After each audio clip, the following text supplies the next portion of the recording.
Over the years, we have seen a shift from hustle culture, busy productive life, to slow living and romanticizing the stillness. And it is all confusing because we have grown up to the stories of our elders working hard day in, day out to give us this life with all its luxuries. So, why now are we classifying hustle culture as toxic?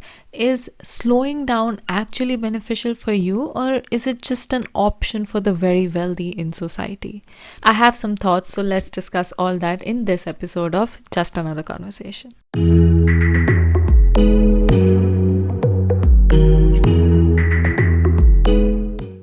Hi guys, if you don't know, I'm Anisha and this is a series on my channel called Just Another Conversation, where in every episode we pick up a topic and have an open conversation. I tell you about my findings and my thoughts about it, and I just have a healthy conversation with you guys. And today's topic is hustle culture versus slow living. Work-life balance and slow living are words that look good on paper, that sound great, but for some reason everyone gets anxious when their colleagues put in more effort and hours to build a life that's bigger than their day jobs. In this day and age, having one job or one source of income is not enough. You need multiple sources of income. If you're not having a side business, if you're not monetizing your hobbies, if you're not doing 5 to 9 after your 9 to 5, what are you even doing with your life? We live in a society that glorifies being busy. If you're not doing, building, working, creating, reaching out for more, if you're not making the most of the 24 hours of your day, if you're not doing anything else except your day job, you might not be doing enough.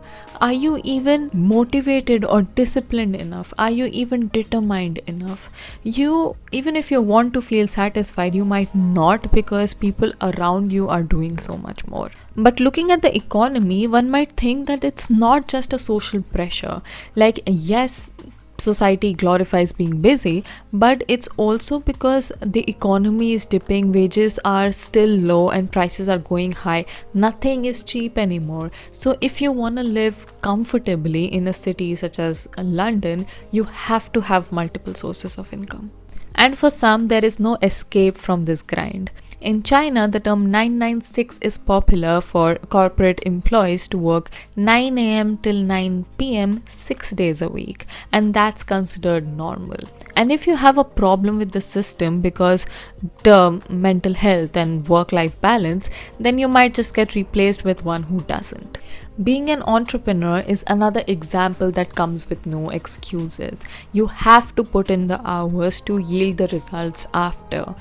Results that come only after grinding your ass off, because otherwise you'll just be sitting on a big pile of EMIs and bills which won't get paid on their own. No matter where the pressure or motivation for hustling is coming from, the one thing that gets compromised the most is social bond. With the increase in workload, you have no time to focus on other aspects of your life, so social relationships, interactions, or even your health. But we miss to see that it is these relationships, these social interactions, human connections, that's what keeps us going and keeps us sane and happy and help us tackle life. And this all makes sense.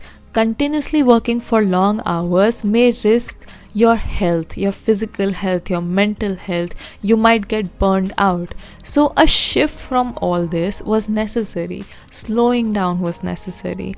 But is the younger generation taking this a bit too far? While generations before us were taught to work hard, this younger generation neglects the idea of hustle culture.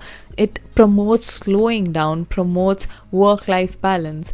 But this then sometimes be considered as being lazy, having a lazy generation, a generation that's not taking responsibility or it's hard to work with, finding cheat sheets, working smarter, not harder, opting out of additional responsibilities, because what's the point in being a good employee when you can't even save yourself from layoffs? So why work harder than what is necessary and do more than what you're actually paid for? What I understand is people before us had a plan. Work till your 40s, 45, and then retire, enjoy the world, travel the world, and enjoy all the luxuries. Work and grind your ass off, and then save all of that, and then enjoy later. But in today's time, you say, there's pandemic, there's war between nations, the economy is dipping. Heck, people are not even thinking about retiring early because they can't afford a house in their 30s as their generations before them could. So now, with a future that is so unpredictable, you don't even know what you're saving for. I think that has also influenced the shifting in mindset of living in the present, enjoying the present, doing life more now than grinding and saving for a future that might not even come. Slow living means to be in the present, to be in the now, giving yourself some time of the day because A, you should, and B, you deserve it. Slowing down helps you focus, examine your actions, think about what's important for you. What are you doing? Why are you even doing it? And is it even fulfilling the purpose? Stopping and looking around once in a while because there's much more to life. So no idea if it's the uncertainty, the instability, or just a healthier approach, a healthier way of living life that has pushed this trend of slow living and romanticizing the stillness. But I find it hard to be a realistic option for many. And on the flip side, for some, it's just an excuse to opt out from the responsibilities. So here's what I think.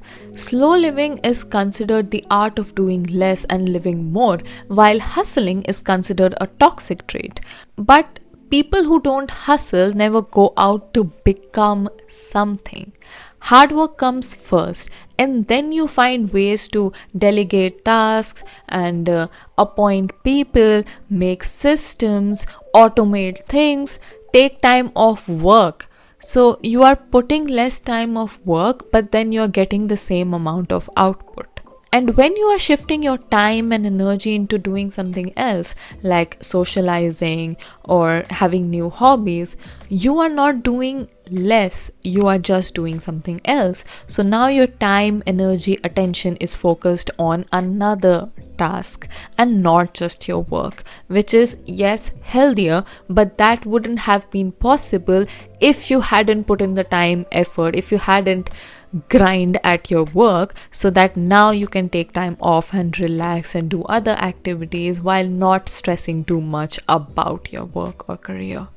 But again, you don't have to wait till you reach a certain level or achieve all your goals to then start taking break and slowing it down, because it will burn you out. So you take a break, but then you feel guilty about taking one, and then you take your mind off. So go on internet and then you look at others' life and then start comparing. Oh, they are way ahead. Oh, they are doing this. I should be doing more. What am I doing?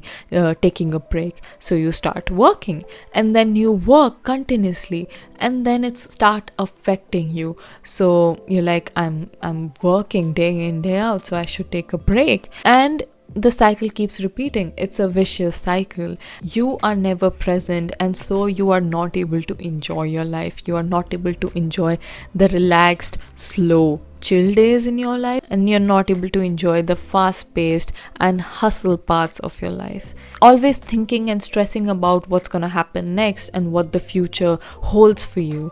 Scrolling through internet and comparing yourself with others' life, even though their path, their goals, their vision is totally different from yours. And then come back to the question and think about whether it's all worth it.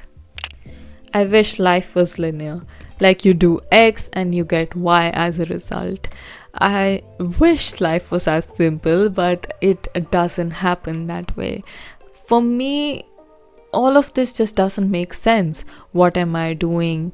Where is my life taking me? Why do I not have my shit together? What does my future look like? I don't have the answers to this question, and the solution for me doesn't lie in living my life a certain way.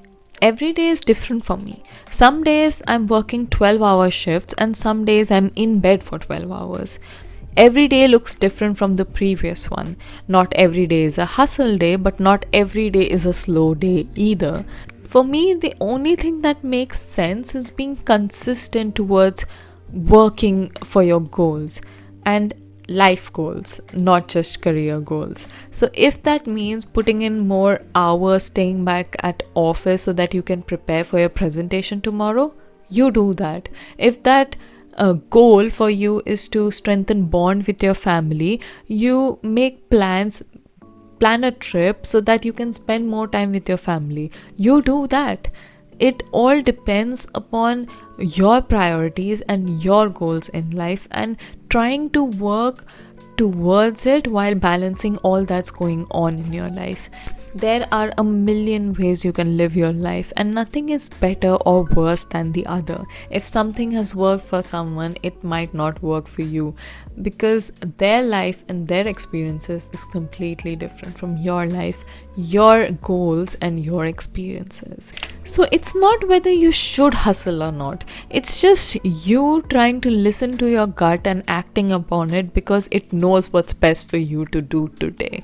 To, well, maintain that balance of living life, enjoying it, but also being on track to achieving the goals that you have set for yourself. And that brings us to the end of this episode. Thank you so much for watching. I really appreciate your time. If you like this video, please hit the like button, subscribe to my channel, and share this video with your friends and family member. Please don't forget to leave a comment below, and let's continue this conversation there. Let me know what you think about this topic, and I will see you guys in the next one. Thank you so much for watching. Bye.